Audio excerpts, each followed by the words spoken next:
The ego is a way of organizing oneself. It comes from the intellect as the mind starts to click in, you exist. Therefore, I exist. That's how the ego is born. When a child begins to distinguish the self and others, encountering one's image in the mirror makes us realize we are autonomous. The ego is born out of fear and isolation. It creates our identity and separates us from those around us when we were a child.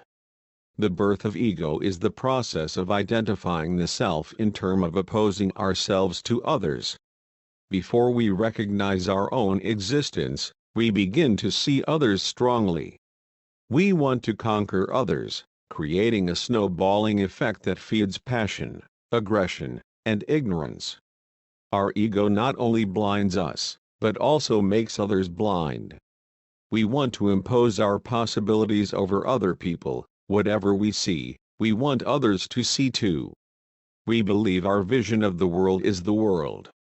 The illusion of self goes beyond having an unrealistic vision of who we are. We want to stick to that image forever.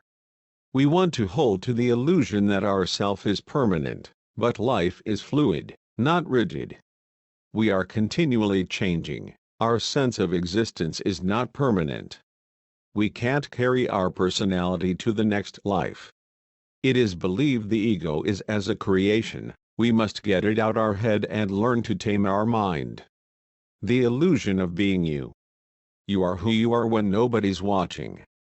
The illusion of self is like a mask. We wear an identity that's not real. When we feel under attack or panic, we create a world of duality, the world of ego. This duplicitous and unnecessary invention doesn't allow us to see our true self clearly. Egolessness is recommended as the antidote to deal with the illusion of self. Most people associate egolessness with getting rid of the ego. However, that's a misconception. The ego is essential to guide our decisions and behavior. Spiritual bypassing is a term coined to describe those who use spiritual ideas and practices to avoid facing unresolved emotional issues. We must confront our ego instead of running away from it.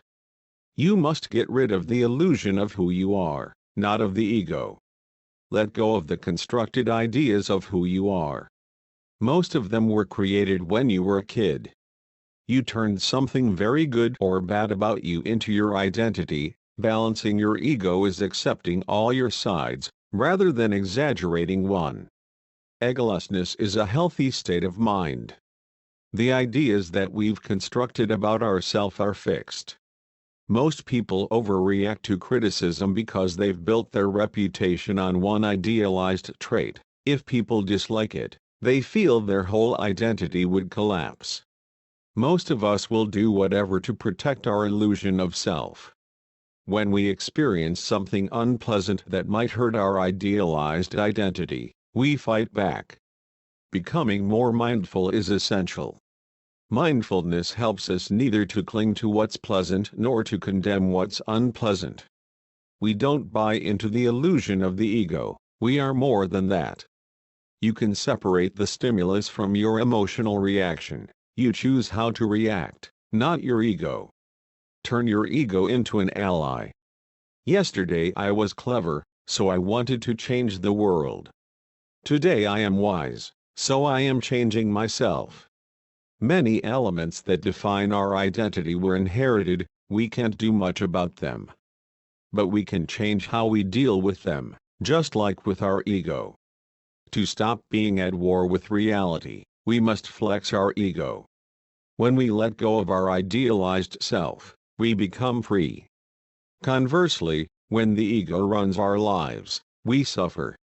The me approach is draining. Forcing the world to revolve around us is mission impossible.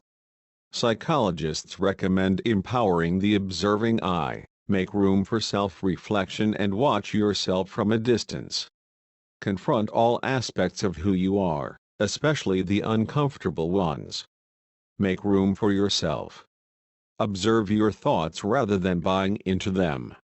Let go of perfectionism. If you found this video useful, Please do click the subscribe button and notification bell below for more inspiring and enlightening contents from Cycle Perception.